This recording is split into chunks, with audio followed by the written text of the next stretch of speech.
ఇది మొత్తానికి మనం ఒకప్పుడు చూస్తే మ్యామ్ హ్మ్.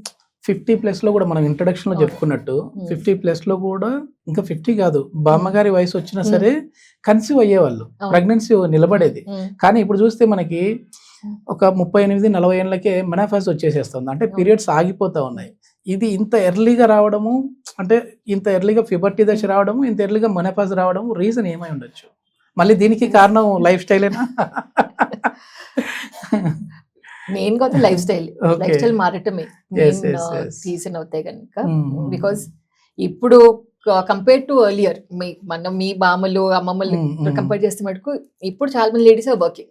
yes, First. yes, yes. అవును మ్యామ్. సో వర్కింగ్ ఆడవాళ్ళకి ఏంటంటే పొద్దున్న లేచినప్పుడు స్ట్రెస్ ఉంటుంది, ఇంట్లో బ్యాలెన్స్ చేసుకోవాలి, ఆఫీస్ లో అవును, బ్యాలెన్స్ చేసుకోవాలి. అవును. సో ఎంత యాక్టివ్ లైఫ్ స్టైల్ మెయింటైన్ చేస్తామన్నా కూడా స్ట్రెస్ హార్మోన్స్ ఎక్కడికి పోవు. Yes, yes. సెకండ్ వచ్చి మొబైల్ అండ్ ల్యాప్టాప్. మన ఆఫీస్ లో పనిచేస్తుంటే ల్యాప్టాప్ ఎదురకుండా కూర్చొని అవును, పనిచేస్తుంటాం, అవును. లేదా వాట్సాప్ మెసేజెస్ వస్తుంటాయి, సోషల్ మీడియా పోస్ట్లు ఇవి ఉంటాయి. Yes, yes. So we are always on the mobile phone. Yes. ఆ తర్వాత నైట్ స్లీప్ సైకిల్. Mm, ఇప్పుడు ఇంటికి వచ్చిన తర్వాత పడుకునేసరికి 11, 12, అవును, మళ్ళీ పొద్దున్న ఆఫీస్కి వెళ్ళాలంటే ఇంకా ఎర్లీగా లేచిపోవాలి. అవును. Mm, సో ఇవి కాంట్రిబ్యూటరీ ఫ్యాక్టర్స్ yes, దానికి. yes. దాంతో పాటు ఆహారం ఇంతకు చెప్పినట్టుగా Yes. More then home cooking we are depending on Mm, బయట foods, preservatives add preservatives add చేసుకుంటాం. చేస్తారు. అది ఇంకొక కారణం అవుతుంది. Yes, yes. అండ్ పొల్యూషన్ చాలా తక్కువ అంచనా వేస్తాం. పొల్యూషన్ కూడా రీజనా ma'am? Pollution is the one of the other reason why ఇంత యాక్టివ్ లైఫ్ స్టైల్ మెయింటైన్ చేస్తున్నా కూడా చాలా మందికి హార్మోన్ ప్రాబ్లమ్స్ కానీ క్యాన్సర్ లాంటివి రావడానికి కానీ కారణం. అండ్ పొల్యూషన్ ఎక్కడ లేదు, సాయిల్ దగ్గర నుంచి మనం పీల్చుకున్న గాలి అన్నిటి దగ్గర ఉంది. And that also is affecting. So ఇవన్నీ కారణాలు. ఇవన్నీ మళ్ళీ గట్ హెల్త్ మీదకి ప్రభావం చూపిస్తాయి. Okay, okay. And gut disturbance నుంచి హార్మోనల్ డిస్టర్బెన్స్. ఇప్పుడు ఇంటర్లింక్ రిలేటెడ్ కాకపోయినా అడగాలనిపిస్తుంది మీరు, ఎందుకంటే స్టార్టింగ్ నుంచి గట్ గురించి చాలా ఇంపార్టెన్స్ అవును. ఇస్తున్నారు. సో అసలు మన గట్ అనేది హెల్దీగా ఉందా లేదా అనేది మనం ఎట్లా తెలుసుకోవాలి మ్యామ్? ఎందుకంటే గట్ హెల్త్ ఎక్కడ చూసినా కూడా గట్ ని సెకండ్ బ్రెయిన్ అంటున్నారు. అవును. సో గట్ హెల్త్ లేదు, దాని వల్లనే ఈ ప్రాబ్లం వచ్చింది అంటున్నారు. అసలు మన గట్ హెల్దీగా ఉందా లేదా అనేది ఎట్లా తెలుసుకోవాలి? మన గట్ హెల్తీగా ఉంది అనే దాంట్లో ఏంటంటే first you also feel more energetic. Okay.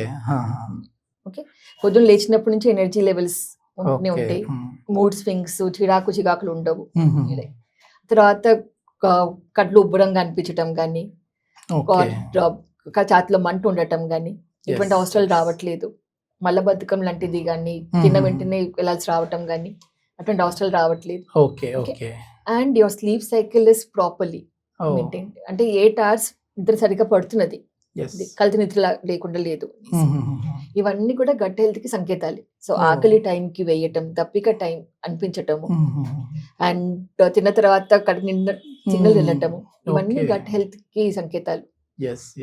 అంటే ఇప్పుడు కొద్దిమంది మేము అసలు 2 daysకి ఒకసారి మోషన్కి వెళ్తుంటాం అండి, 3 daysకి వెళ్తుంటాం అంటుంటారు కదా, అట్లాంటి వాళ్ళలో కూడా గట్ డిస్టర్బెన్స్ ఉన్నట్టేనా? గట్ డిస్టర్బెన్స్ ఉన్నట్టే. ఓకే. ఈ కాన్స్టిపేషన్ కి రీజన్ ఏమై ఉంటది మ్యామ్?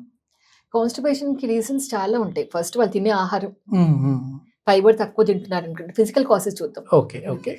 ఆహారం సరిగా లేదనుకోండి, too much of non veg తీసుకోవటం, అంటే దాంట్లో పీచ్ ఎక్కువ ఉండదు, లెస్ వాటర్ ఇంటేక్, రెగ్యులారిటీ ఉండదు, అంటే ఇంక పొద్దున్న లేచిన తర్వాత ఇది వెళ్ళి కూర్చోటం ఉండదు, ఆ టైంలో ఏదో ఒక పని రావటం తోటి బయటికి వెళ్ళిపోయి డైవర్ట్ చేసుకోవటం, ఆపుకోవటం. సో ఇవన్నీ కారణాలు ఉంటాయి. కొంతమంది ఈ గుట్కాలు తీసుకొని, పాన్ మసాలా తీసుకొని, స్మోకింగ్ తీసుకుంటే అవ్వదు అనే దాంట్లోకి. సో అది ఇట్లా లాక్సేటివ్స్ అలవాటు చేసుకుంటారు, కొంతమంది చూర్ణాలు వేసుకుంటుంటారు. సో బాడీ ఒక అలవాటు అవుతుంది, ఇంకా అది ఆ సిగ్నల్ వచ్చే వరకు ఇట్ విల్ నాట్ గో.